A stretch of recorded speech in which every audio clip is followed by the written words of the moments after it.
this is political proof. The proof is in the pudding. We had Sheldon Whitehouse, Senator Sheldon Whitehouse, saying that if the Democrats happen to regain control of the House of Representatives and or the United States Senate, they're going to open up an investigation if Judge Kavanaugh is indeed confirmed this fall, which shows that this is all about politics. He's going to be a sitting United States Supreme Court justice. I don't think the American people want that, yet Sheldon Whitehouse and Chuck Schumer and Nancy Pelosi are going to thrust it upon the American people. This is not, James, what the framers of the Constitution envisioned, not even close.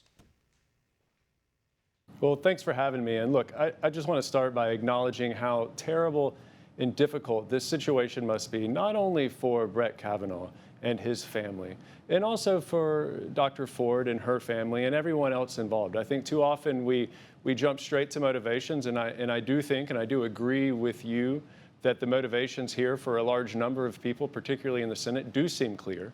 But with that being said, this does take a great toll on individuals, and I think it's important that we remember that. With that being said, though, as far as Senator Whitehouse, the good news is we live in a democratic republic, and so if the people don't want that to happen, they can easily correct it by voting. Right. And not putting the Democrats in that position. And if they want it to happen, they can vote and put the Democrats in that position. Theoretically, anyway. I firmly believe that a lot of this stuff is over the head of most Americans, and I think that we need to use the Constitution in order to fix this, but that's another story here. I want to go back to this notion that the Republicans are blowing this. I firmly believe that they are, because they are in the majority, yet once again they seem to be acting extremely timid here. They're allowing the Democrats, really, they're allowing this attorney representing the accuser to drive the narrative, to drive the history, to drive the process here. They're essentially, in my mind, holding the United States Constitution in hostage form right now instead of following what the United States Constitution says. Yes, absolutely. In the sense that they're approaching this like it's a legal proceeding. And it's important to remember that the confirmation process is not a legal proceeding. It's a political proceeding. And the Republicans aren't playing politics. And at the end of the day, whether you like it or not, it seems to me that if you want to prevail and you want your nominee, in this case Brett Kavanaugh, to be confirmed, then you ought to play politics and you ought to focus on persuading Americans that he is innocent, that he should be confirmed, and that the kind of justice he is going to be is exactly what kind of justice we need on the court. That's what you should be doing. And that requires using the process to reconcile people who may not necessarily believe him or may be inclined to grant Dr. Ford the benefit of the doubt, to reconcile them to the outcome. So instead, it seems to me that exactly right. They're just moving forward with no political sense whatsoever. I want to pick up on what you said about the political process in just a second. But first, I want to point out that this attorney of the accuser, who has links to George Soros and we know donated to Hillary Clinton and Barack Obama plentifully, is now essentially telling the chair of the committee, Senator Grassley, what to do.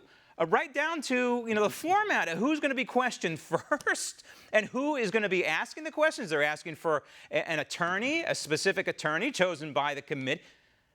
A female attorney is what I'm hearing.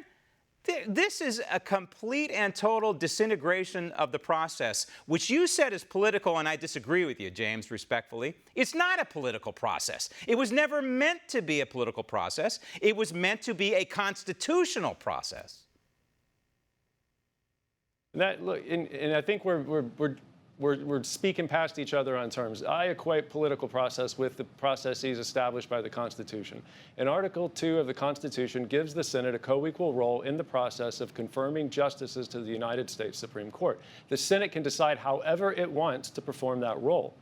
And so far as it chooses to do so, by elected members representing their constituents and states, it is a political process, in my view. Okay, I want to talk about the constitutional process that you just pointed out right now. You call it political, I call it constitutional. I think there is a difference, but we'll split hairs on that another time.